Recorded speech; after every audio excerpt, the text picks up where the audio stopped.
Certains ont cherché quoi manger, ils n'ont pas trouvé. Il y a dans des coins dans ce monde des gens qui cherchaient des logis, mais ils n'ont pas trouvé. Mais toi, tu nous as gardés, tu nous as donné le souffle de vie, tu nous as donné des vêtements, tu nous as nourris et tu nous as donné un endroit pour dormir. Éternel Dieu, c'est pour cette raison que ce matin, nous te disons merci. Nous voulons t'écouter, Père de toute gloire. Nous savons que ces choses sont spirituelles. Voilà pourquoi je t'ai pris d'exercer l'oreille de tout un chacun, afin que nous puissions comprendre les mystères de ta parole.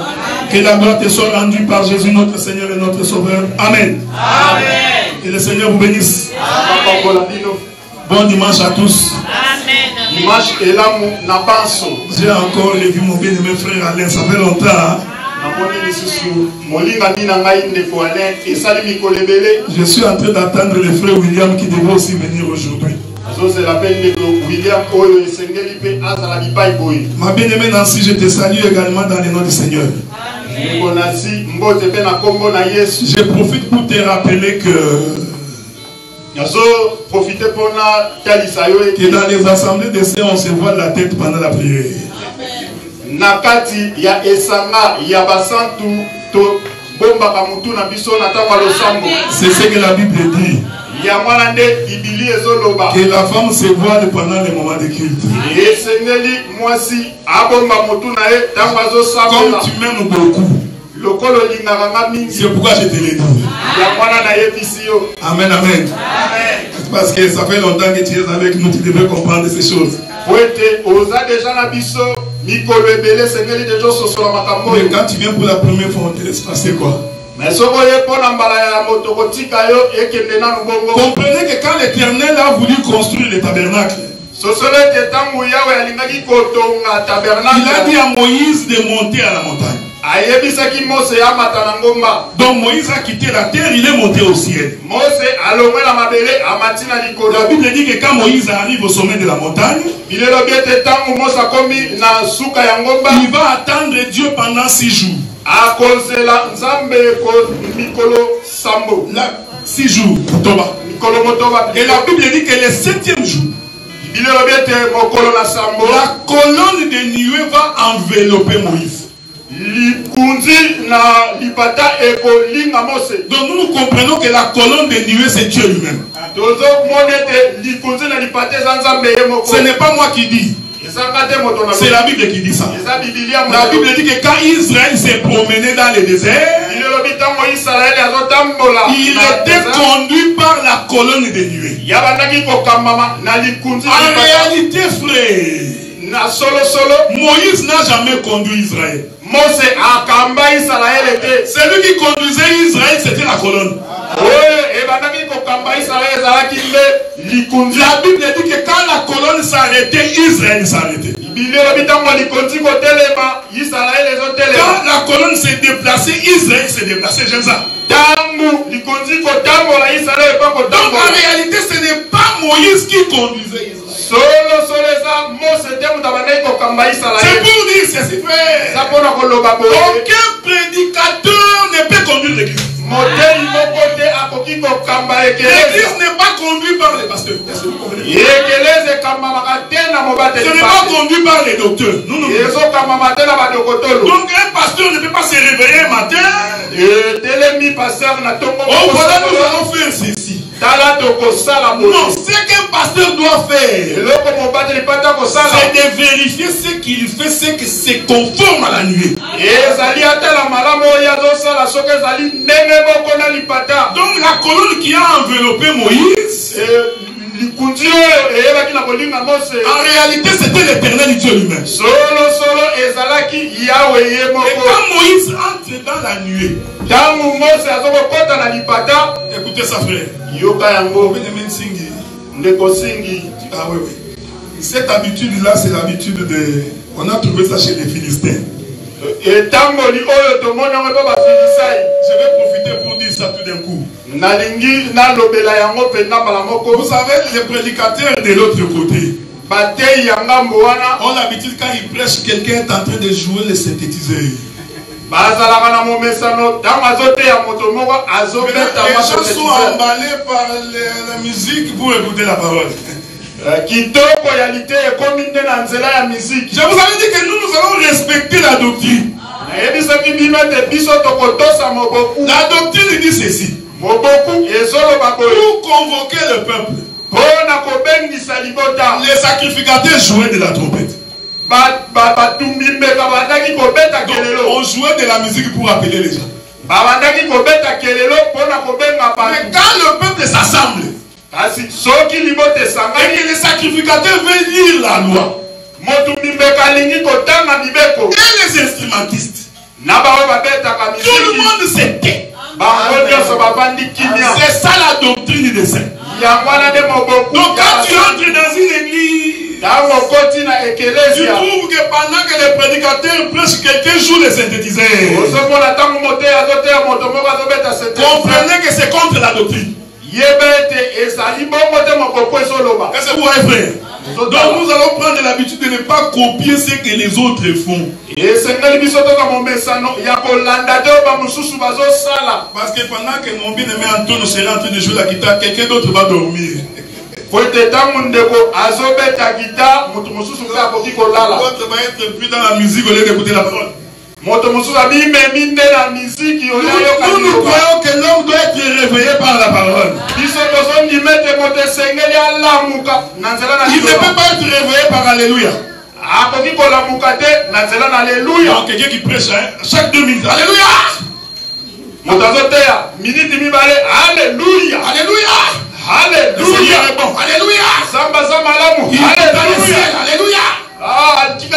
Alléluia. Si tu comptabilises les minutes de sa prédication, il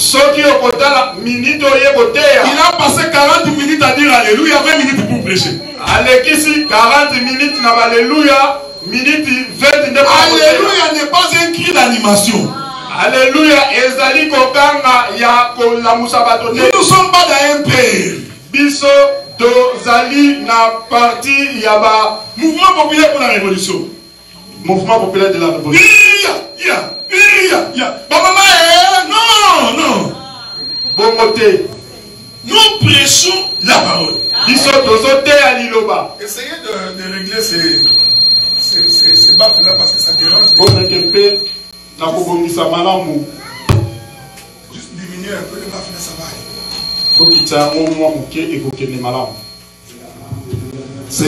C'est bon comme ça. La salle est petite.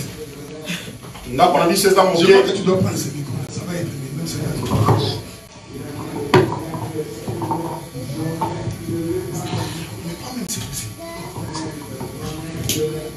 Je voulais dire ceci, frère.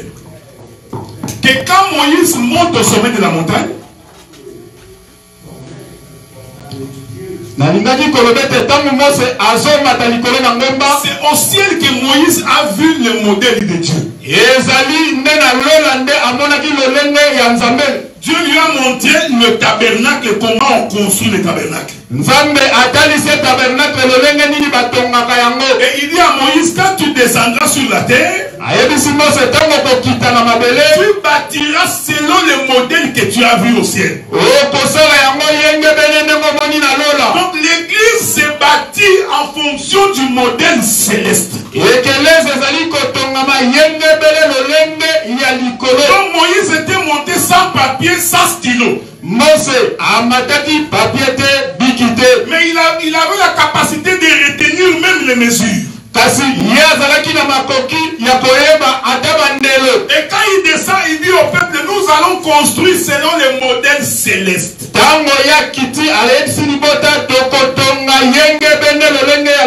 la Bible dit ceci, frère. Lorsque on a fini de construire selon le modèle de Dieu, la colonne de nuée qui était Dieu va descendre et entrer dans la maison. Cela veut dire que quand on ne bâtit pas selon le modèle de Dieu, il ne peut pas descendre. Il ne faut jamais regarder le nombre de gens. Il ne faut pas regarder la manière dont la musique est organisée. Il faut vérifier les modèles.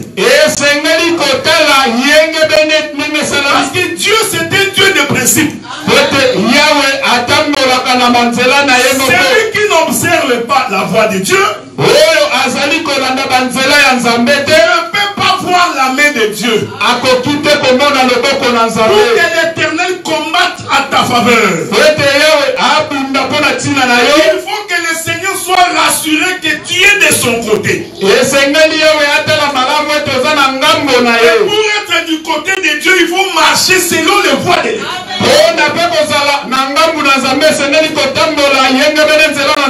Vous allez remarquer, frère, car la Bible dit, Dieu parle tantôt d'une manière, tantôt d'une autre. Et l'homme ne prend point garde. Écoutez, frère, Dieu parle dans sa parole. Quand on dit que Dieu parle tantôt ou tantôt, c'est dans la parole. Oh non, tu vois, ma femme m'a dit, tantôt c'était Dieu. Je te dis déjà que ce n'est pas Dieu. Oh non, tu vois, j'ai marché avec le frère Nicolas. Le frère Nicolas m'a soufflé quelque chose. Dieu parle tantôt d'une manière, tantôt d'une autre. Non, non. Les tantôt de Dieu, c'est les différentes façons dans les Écritures pour dire la même chose. La première manière, je vous ai montré cela. On bâtit selon le modèle de Dieu. La pensée est céleste. Et Dieu descend. Je vais prendre un autre tantôt. La Bible dit, Dieu s'est dit en lui-même, faisons l'homme selon notre propre image, notre propre ressemblance. C'est-à-dire que Dieu, avant de créer l'homme, l'homme était d'abord dans sa pensée. Dieu avait le modèle de l'homme. C'est ce que j'appelle le sommet de la montagne. J'aime ces choses. J'aime quand j'ai reçu la révélation.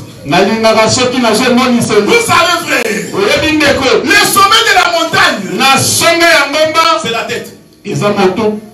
Quand vous prenez la montagne, il y a ce qu'on appelle le bas de la montagne, le milieu de la montagne et le sommet de la montagne. Quand tu regardes la montagne, tu verras que le sommet de la montagne, c'est la tête de la montagne. C'est pourquoi Dieu a dit à Moïse, viens au sommet de la montagne. Les choses que tu vas voir viennent de la tête de la montagne. Est-ce que vous me suivez, frère?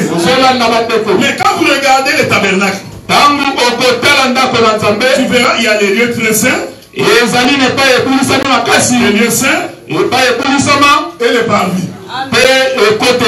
Est-ce que vous me suivez, frère?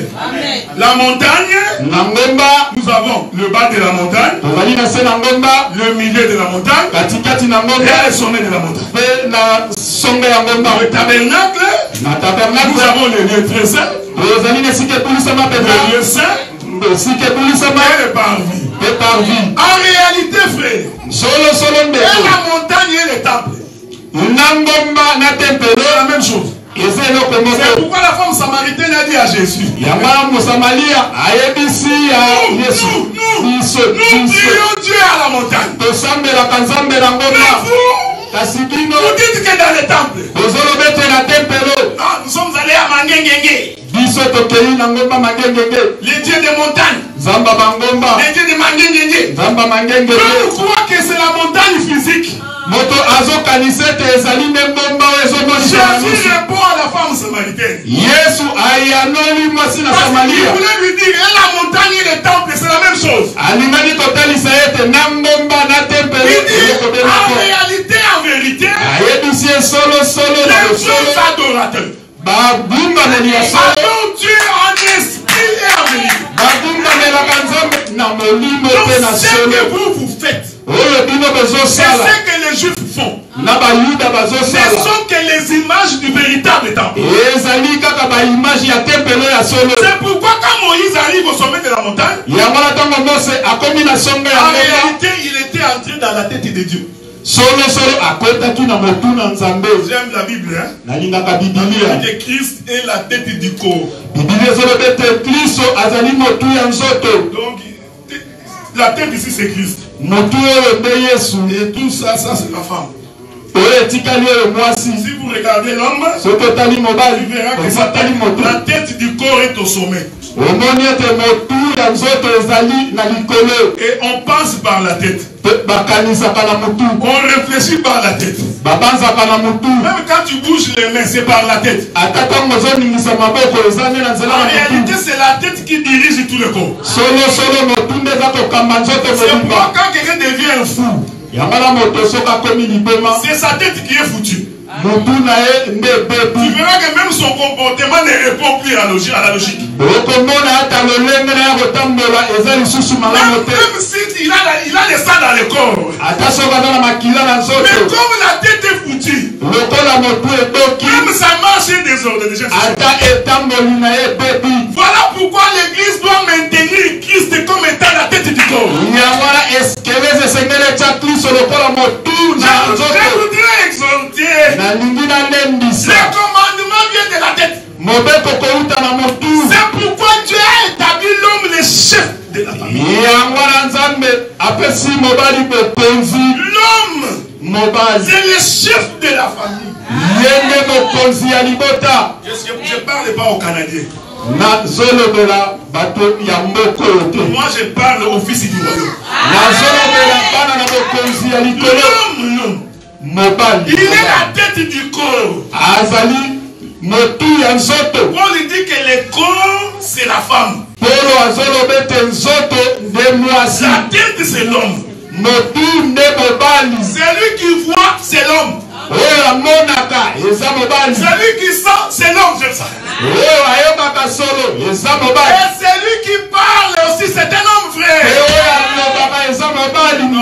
Un homme doit parler. Je déforme que les femmes adorent les hommes qui parlent. C'est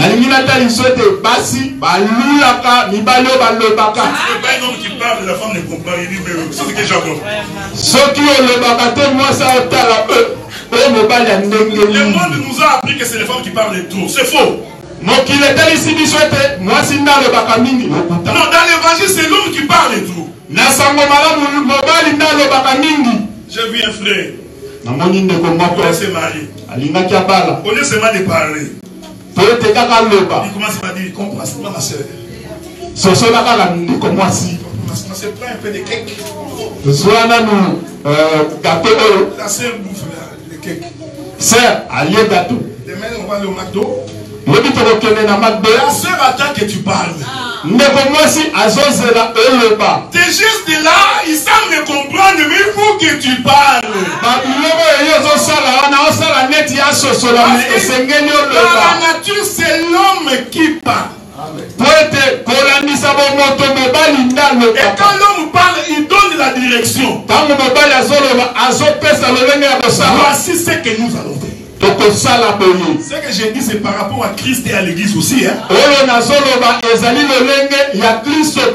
Voici les chemins qu'on va emprunter. Voici l'objectif poursuivi. Et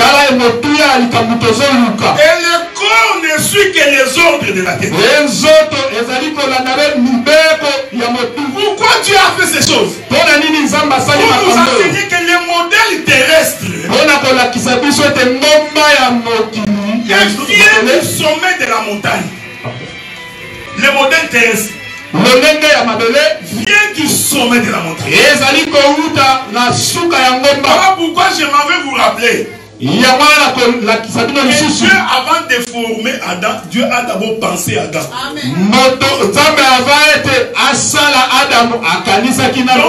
Vous comprenez que Adam c'est le modèle céleste.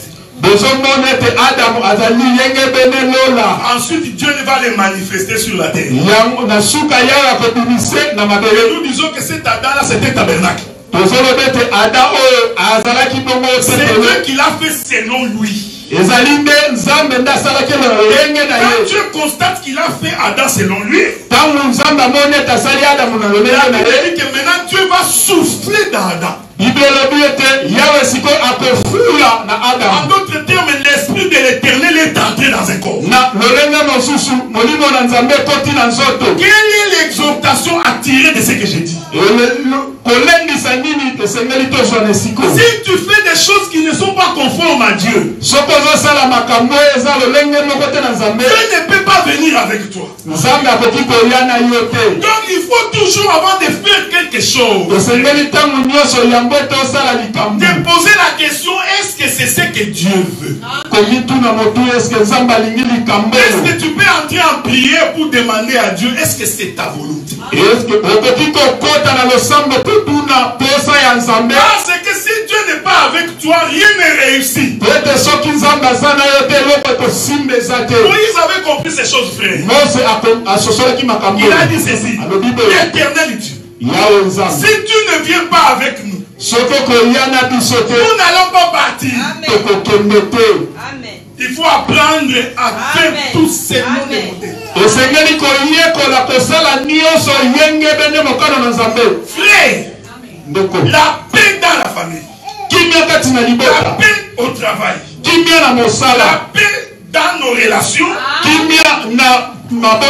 dépend si nous nous posons la question, ce que nous faisons est-il conforme à la parole de Dieu?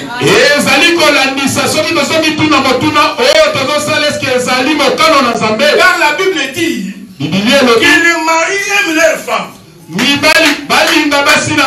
Nous avons compris pourquoi Dieu a dit ça. Parce que l'homme a des difficultés pour aimer. Voilà pourquoi Dieu rappelle à l'homme d'aimer sa femme. Et la Bible dit que comme ton propre corps. Bon, je vais t'exhorter un peu. Regarde la manière dont tu t'aimes toi-même.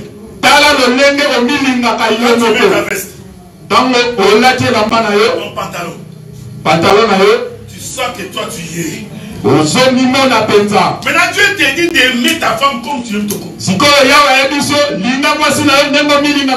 Parce que Dieu sait que personne ne peut faire le mal à son propre corps. Vous comprenez que la femme soit soumise, c'est simple.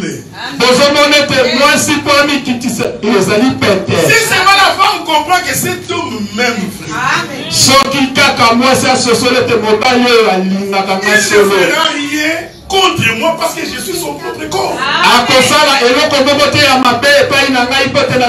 ne peux pas aimer tes amis plus que ta femme.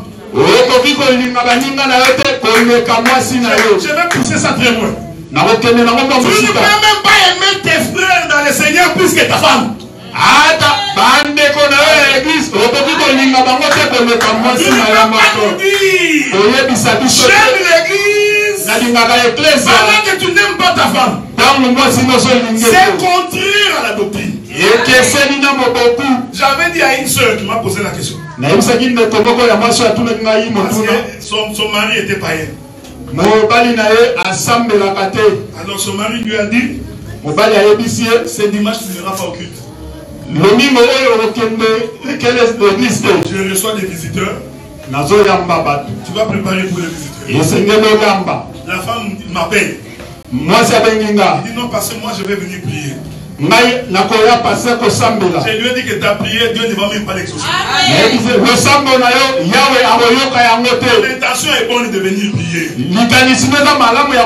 Quand on regarde, on voit que c'est bon. Je viens prier Dieu. Et c'est Dieu là qui dit. La femme doit être soumise à son mari. Tant que tu n'obéis pas à ça, ta prière est une abomination. Et la soeur me dit, frère est un païen. Je lui ai dit ceci, tu penses que Dieu ne t'a pas vu? Tu penses vraiment que Dieu n'avait pas vu qu'une soeur peut épouser un païen? Le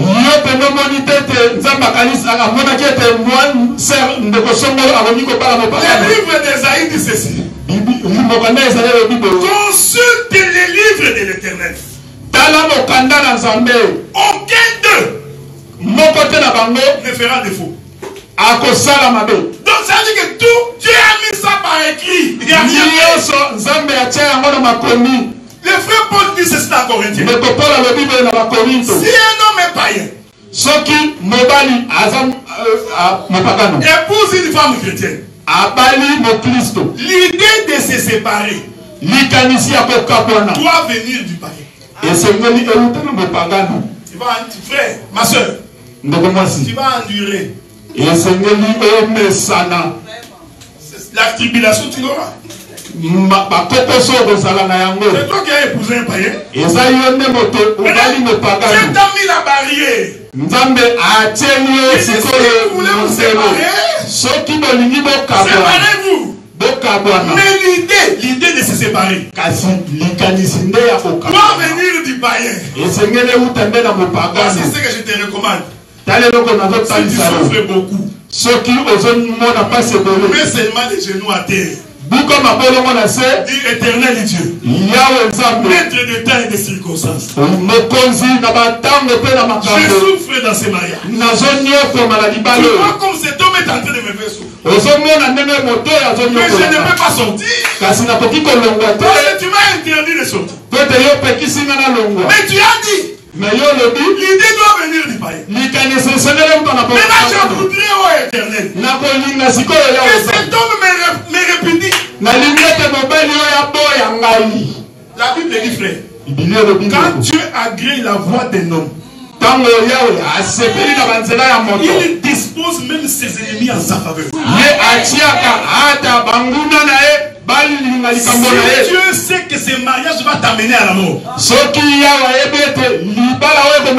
que toi tu es un enfant de Dieu, les Dieu fera en sorte que cet homme-là va se réveiller un matin.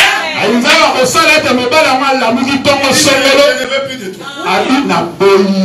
Frère, ma soeur, récupère ta famille. N'attends pas. On t'a déjà ouvert ta porte. Sors. Sans quoi nous allons souffrir pour prier pour toi. J'ai des problèmes. C'est pourquoi je vous avais dit, frère, vous qui êtes célibataires, mariez-vous entre enfants de Dieu. Parce que là nous savons qu'il n'y a pas de divorce. Mais comme toi tu es courageux, je vais les changer. C'est comme si c'est toi qui fais changer le cœur des gens. Non, je vais ces frères-là, je vais les changer. Je vais commencer à l'exhorter. Tu connais pas l'homme, hein? Vous savez que Dieu a regretté d'avoir créé l'homme.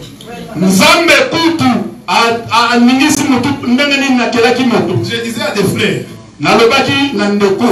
c'est là qu'on va entrer pour finir dans les 5 minutes. Vous savez, quand Dieu a créé les animaux,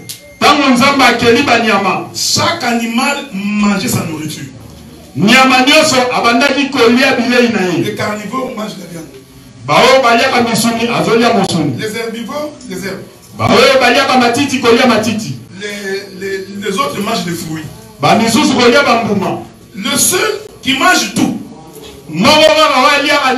c'est l'homme. Il mange et la viande. Et les bites. Et les museaux. L'homme mange tout. Donc Dieu regarde l'homme et dit non. J'aimerais pas d'avoir créé l'homme. La Bible dit que l'homme qui se confie à l'Éternel,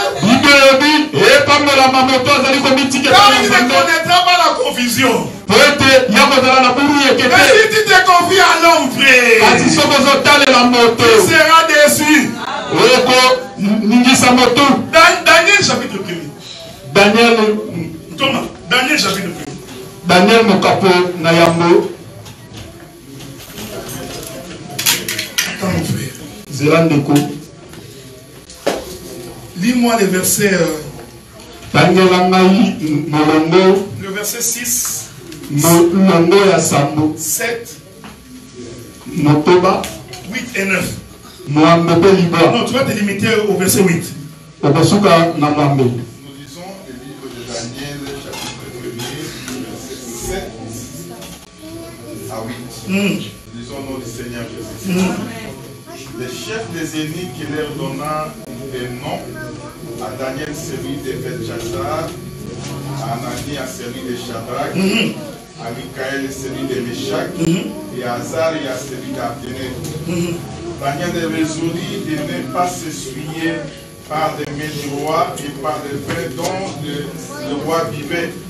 Il pria le chef des eunuques de ne pas l'obliger à s'essuyer. Vraiment les versets 12. Non, verset 10. Non, 11 et 12. 11 et 12. Tu peux te limiter à 13, mon frère. Alors Daniel dit à l'intendant à qui le chef des eunuques avait remis le silver de Daniel, d'Anania, de Michael et d'Azaria. Éprouve tes serviteurs pendant 10 jours, et qu'on nous donne des légumes à manger et de l'eau à boire. Tu regarderas ensuite notre visage et celui des jeunes gens qui mangent les mets du roi, et tu agiras avec tes serviteurs d'après ce que tu auras vu. Verset 10, verset 14.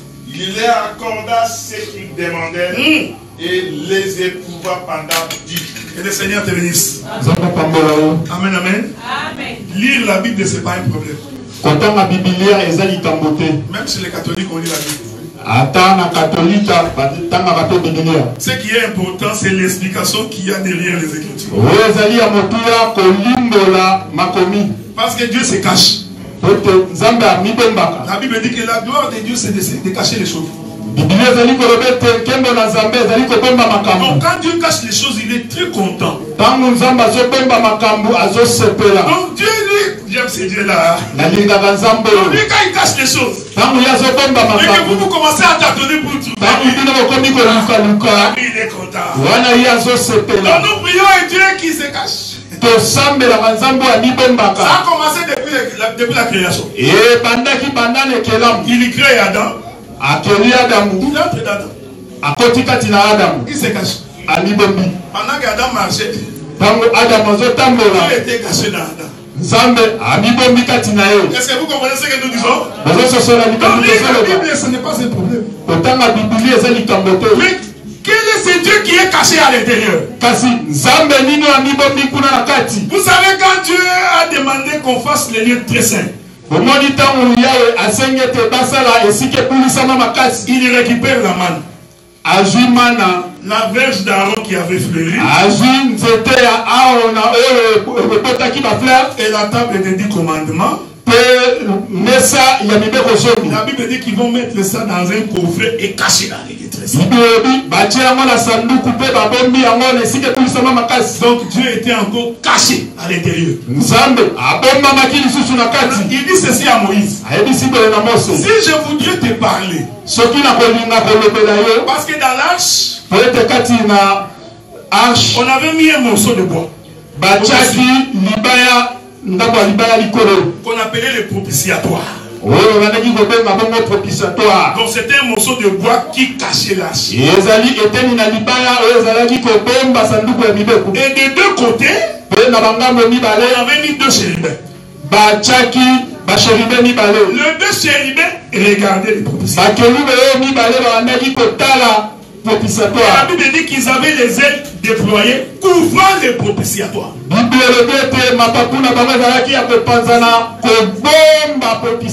d'autres termes, ils cachaient Dieu. Est-ce que vous me suivez, frère? Donc le Dieu est caché, protégé. C'est pourquoi il avait dit, il s'est dit en lui-même: chassons Adam du jardin. Dieu mit 2 chérubins à la portée du jardin pour empêcher Adam d'aller toucher à l'arbre de Dieu. Donc l'arbre de Dieu, c'était Dieu lui-même. Mais il met 2 chérubins pour empêcher l'homme de les toucher. Ceci est identique à l'arche. Les deux chérubins qui protègent l'arche, ce sont les deux anges qui gardent la porte du jardin.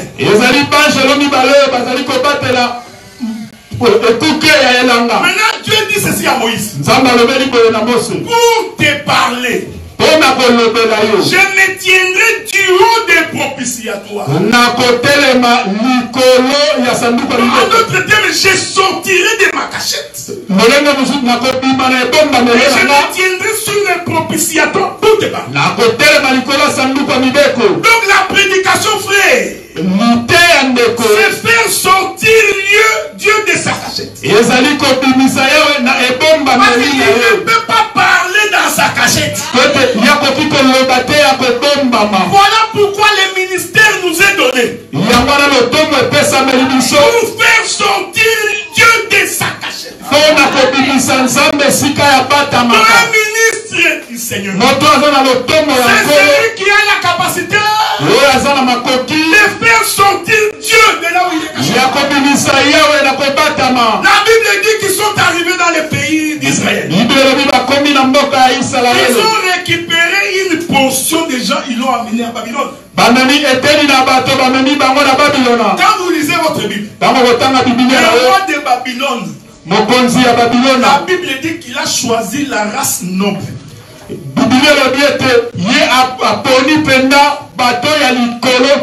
Des gens qui sont démodés, des très peu de personnes. Je vais t'exhorter pendant que je passe ici. Il faut refuser la médiocrité. Un enfant de Dieu doit désirer l'excellence. Essaye de voir les choses plus loin, frère. La Bible dit que de la même manière que prospère l'état de ton âme, j'aimerais également que tu prospères comme ça à tous égards. J'aime ça, j'aime ça. C'est-à-dire qu'avant de prospérer, il faut d'abord que ton âme prospère. Il ne faut pas investir. Donc Dieu n'a pas dit que tu prospères d'abord et après ton âme. Non. Ton âme ne prospère. Oh, l'âme est prospérée par la parole. C'est pourquoi nous insistons sur la parole. La bénédiction ne peut pas venir dans ta vie si premièrement ton âme n'a pas prospéré. Quand tu rentres dans une église, il n'y a pas de prédication. Les gens vivent dans les péchés. Les femmes à demi-nuit. Tu vois, tu dis, mais ça c'est Wenge musique. Et tu trouves un prédicateur qui prêche la bénédiction. Comprenez que Dieu n'est pas là. Parce que Dieu veut d'abord que ton intérieur soit transformé. Ton intérieur est transformé. L'extérieur vient automatiquement. C'est ce qu'il a dit aux pharisiens. Il dit, tombeau blanchi. Faut nettoyer l'extérieur. Bien aimé dans le Seigneur, il ne faut jamais venir à l'église donner l'impression que tu es enceinte. Amen. Ici, là, tu es calme. Tu parles comme un abbé. Et tu marches lentement. Mais quand tu sors, tu es une autre personne. Non! Il faut que l'intérieur soit nettoyé. Jésus dit, si vous nettoyez l'intérieur, l'extérieur l'est aussi automatiquement. Mon bien-aimé William, je te salue. J'avais dit que quand tu vas entrer, je vais te saluer. Regardez frère. Dans l'intérieur est nettoyé. L'extérieur devrait l'être aussi automatique. Si tu cherches la prospérité, frère, si tu cherches la bénédiction, commencez par d'abord être changé. J'aime ça. Un jour, Jacob croise l'Éternel. La Bible dit qu'ils se sont mis à se battre. Un homme qui se bat avec l'Éternel. Ça là, si tu donnes à un théologien, il peut pas comprendre ça. Dis-moi comment la créature va se battre avec son créateur. Et la Bible dit que Jacob a même retenu Dieu. Et l'Éternel commence à supplier Jacob. Laisse-moi. Les créateurs du ciel et de la terre. Retenu par un homme. Je t'informe. Tu es à la bonne adresse. C'est ces choses ici, frère. Tu ne peux pas l'écouter ailleurs. Nous avons compris le combat de Dieu avec Jacob. C'était la prédication. Je vais vous donner l'explication. Pourquoi ce combat-là était une prédication? C'est à la fin du combat que j'ai compris ces choses. L'Éternel dit à Jacob, laisse-moi partir. L'Éternel répond à Jacob. Jacob dit à l'Éternel, si tu ne me bénis pas, je ne te laisserai pas partir. Tu vois pas la prédication? Jacob dit, pour que je te laisse toi l'Éternel, il faut me bénir. Regardez la Bible, frère. Dieu n'a pas donné à Jacob de maison. Il ne m'a pas donné de femme. Parce que Jacob avait demandé une bénédiction. La Bible dit, l'Éternel Dieu brisa Jacob. Donc la bénédiction, c'était le brise.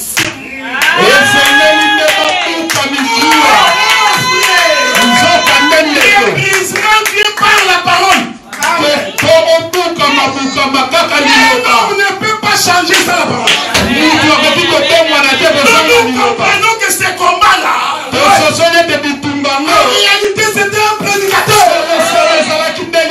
Écoutez frère, il brise Jacob. Jacob devient boiteux. Je vais t'exhorter frère. C'est-à-dire que quand Jacob a quitté la maison de son beau-père, il avait sa propre démarche. Ça c'est moi qui dis. C'est ceux qui marchaient comme un quinoa.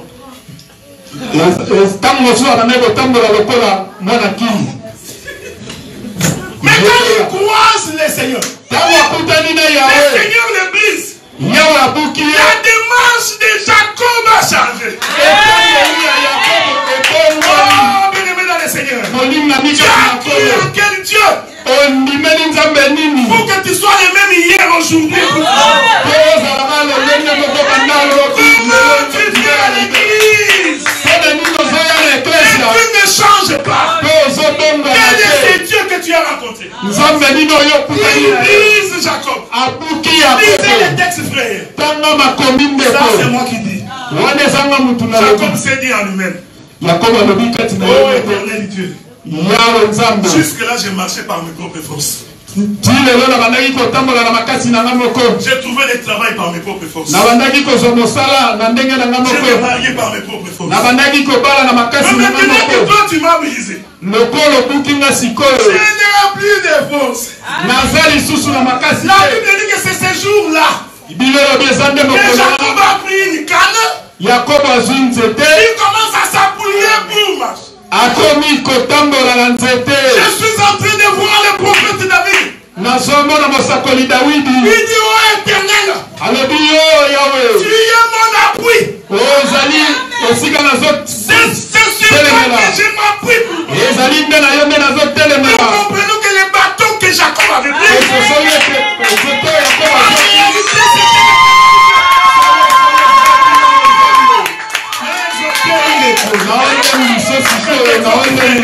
si tu prends Dieu comme ton appui, je me forme que tu ne seras jamais confus. Si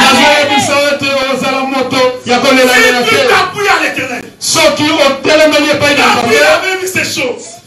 Il dit, oh éternel Dieu, ton bâton et ta houlette me rassurent.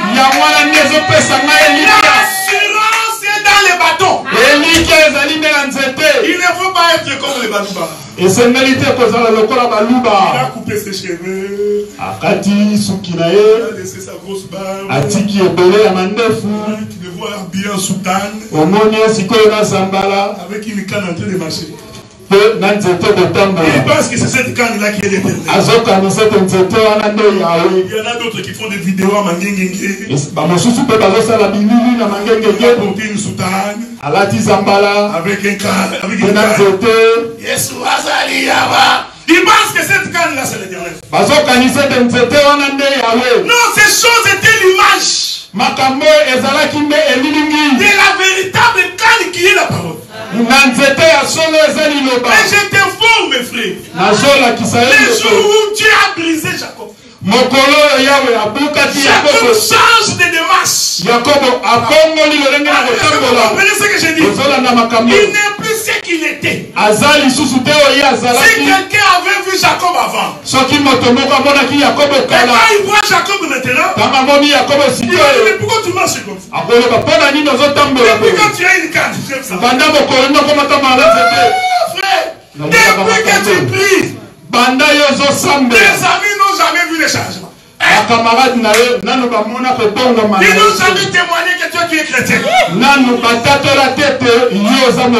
la même manière qu'ils t'ont vu hier, ils te voient aujourd'hui et pour toujours. Donc toi tu es éternellement hier, aujourd'hui et pour toujours. Et ça va énerver Dieu. Parce que ça c'est seulement la tribu de Dieu qui ne change pas. C'est pour dire ceci, frère. La vraie bénédiction, c'est d'abord le changement de l'homme. Je te dis, si tu es transformé, la bénédiction matérielle va te suivre. Elle te suivra, frère. Parce que Dieu ne ment pas. Le problème, c'est parce que beaucoup sont à demi convertis.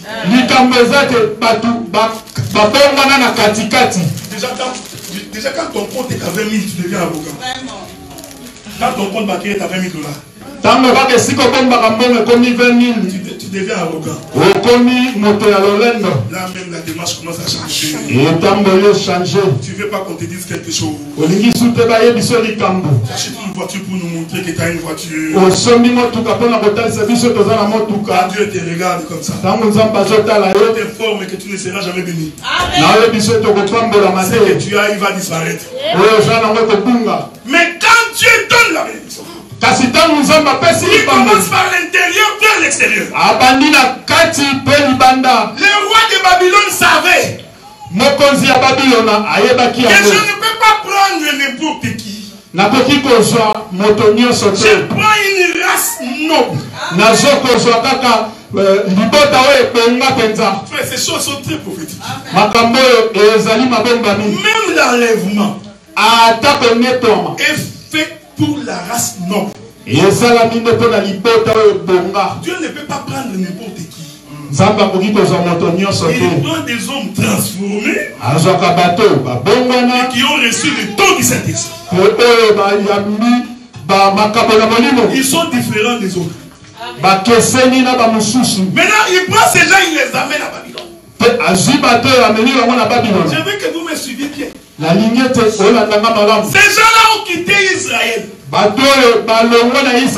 Israël qui est la maison de Dieu. Qui est le peuple de Dieu. Suivez-moi bien parce que je vais voler. Ces gens-là, en quittant Israël, ils viennent à Babylone. Or, nous savons que Babylone, c'est le monde. Est-ce que vous me suivez, frère? Donc, Babylone, c'est le monde. Donc, nous comprenons que de là où on les avait pris, c'est le ciel. Est-ce que vous me suivez, frère? Ah, ma soeur Nadine. Je sais que tu as le Saint-Esprit, tu comprends ces choses. Ils ont quitté Israël vers Babylone. Donc Babylone, c'est le monde. Donc nous comprenons que de là où ils sont partis, c'est la maison de Dieu. Donc ils sont descendus à Babylone. Vous savez, quand nous enseignons comme ça, si je ne descends pas, mon frère Antonio risque de ne pas me comprendre. Quelle est la pensée de cette écriture? Veut dire que nous avons quitté le ciel avec Dieu et nous sommes venus dans le monde. Est-ce que vous me suivez, frère? Maintenant, quand ils sont arrivés dans le monde, ils ont trouvé un roi à Babylone. Donc nous comprenons que le roi de Babylone, c'est le diable. Suivez-moi attentivement. Vous savez, je vais vous dire une écriture, mon frère. Jean chapitre 5, verset 39. Jean chapitre 5, verset 39.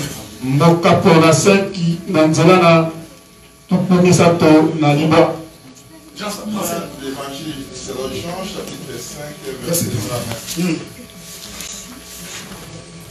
Vous sondez les Écritures parce que vous pensez avoir en elles la vie éternelle. Ce sont elles qui rendent témoignage. Amen, amen. Cette écriture, même quand tu dors, il faut l'avoir en tête. Ça, c'est une écriture que tu peux marcher avec ça même quand tu vas au supermarché. Jésus dit, quand vous lisez les Écritures, les Écritures parlent de vous. Frère, chaque fois que tu lis ta Bible, il faut avoir ces versets en tête. Lazare est ressuscité. Cette écriture parle de Jésus. Samson s'est marié. Cette écriture parle de Jésus. Pas de ton oncle, frère. Dès que tu commences à te poser cette question tout le temps, ensuite tu demandes à Dieu quelle est ta pensée dans cette écriture. Vous voyez, frère, ce qui se passe à Babylone, ça paraît comme une simple histoire. Or, ça parle des choses du royaume. Nous avons quitté le ciel vers la terre. Et ceux qui ont quitté le ciel vers la terre, c'est la race noble de ces enfants de Dieu. C'est pourquoi nous disons toujours, tu ne peux pas aller au ciel si tu n'es pas venu du ciel. Parce qu'au ciel, on rentre. On ne va pas au ciel, tu ne connais pas le chemin. Tu es courageux, je vais entrer au ciel.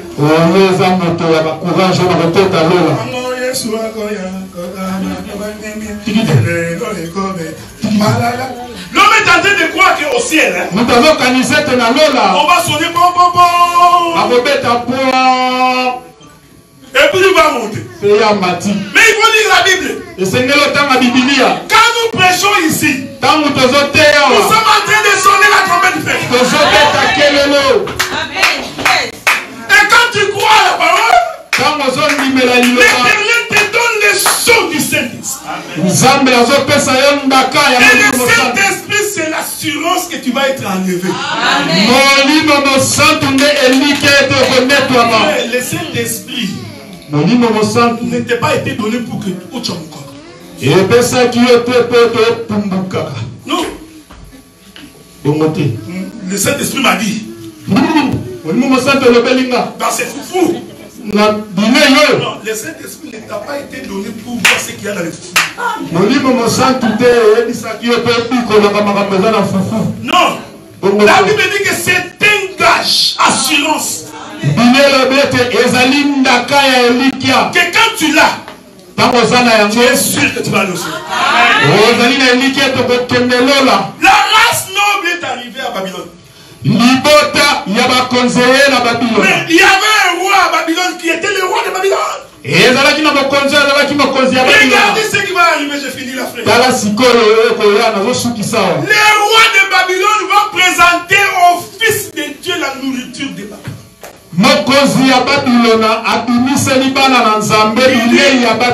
Donnez-leur la viande. Je vais exhorter sur la viande. Les gens adorent la viande. Qui n'aime pas la viande ici?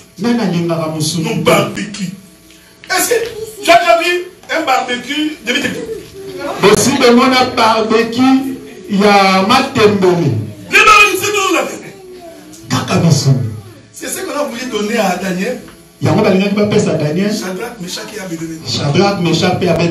La viande de Babylone. Est-ce que vous comprenez ce que je dis, frère? Il ne faut pas suivre les biens de ce monde.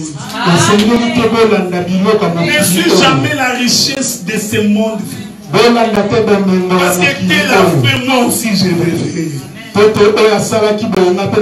C'est la viande de Babylone. Daniel regarde. Il dit non. Nous, fils de Jacob, nous ne mangeons pas une nourriture comme ça. Oh, bien-aimé dans le Seigneur, quand on est des dieux, on ne mange pas n'importe quelle nourriture. Parce que la langue d'un fils de Dieu a la capacité de distinguer la nourriture. Daniel a dit non, pas ça. Nous mangerons de l'herbe. Les légumes, ça. Ça, j'ai récupéré ça quand le pasteur Marcel prêchait. Voilà, c'est pourquoi j'ai toujours dit que quand un prédicateur prêche, les autres prédicateurs doivent suivre. Parce que c'est lui qui m'a ouvert cette fenêtre-là. Ils ont dit nous mangeons les légumes et nous boirons de l'eau. Bon, les légumes ont commencé où? Mon bien-aimé apôtre Franck. Allons voir qu'est-ce que nous dit le frère Moïse. Pas c'est Moïse ici, frère. Moïse de la Bible. Moïse de la Bible. Parce que tu veux te sortir ici, que c'est Moïse qui a dit ça. Moïse parle de la Bible. J'aime ça, frère. Mon bien-aimé, nous prenons Genèse. Attendez, je suis en train de chercher vraiment cette écriture. Je voudrais que tout le monde puisse la voir. Ça va nous permettre d'avancer. Genèse chapitre 1er, verset 29.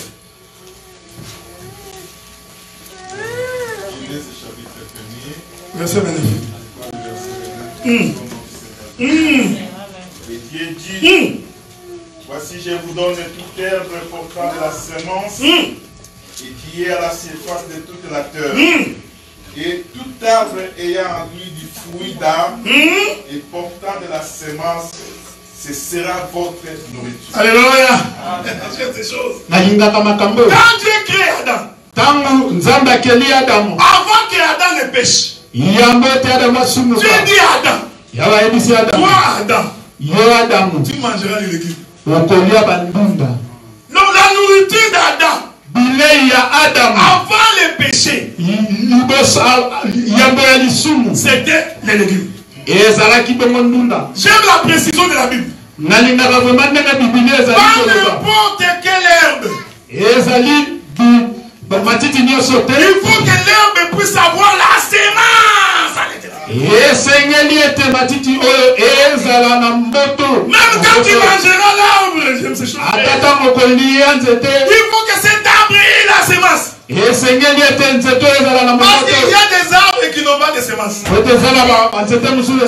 J'ai croisé un palmier au Bandundu. Mais il ne produit pas de noix de palmier. Donc il n'y a pas la semence. Un enfant de Dieu mange ce qui a la semence à l'intérieur. C'est pour dire, mais aussi là, je vais m'arrêter.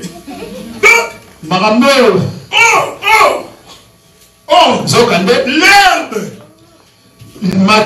c'est un homme. Ce n'est pas moi qui dis. C'est Joseph. Joseph dit ceci. Nous étions en train de lier les gerbes. Les gerbes de mes frères se sont prosternés devant ma gerbe. Donc Joseph nous a fait comprendre que la gerbe était non. Est-ce que vous me suivez? Mais Dieu dit, l'herbe que tu dois manger doit avoir la semence. Donc nous avons des prédicateurs qui sont des herbes aussi. Mais ils n'ont pas la semence. Frère, ce n'est pas tout celui qui prêche au nom de Jésus qui est prédicateur. C'est pourquoi Dieu a précisé. Tu mangeras de l'herbe, mais il faut qu'il y ait la semence. Quand un prédicateur n'a pas la semence, là il commence à dire c'est la fête de Noël.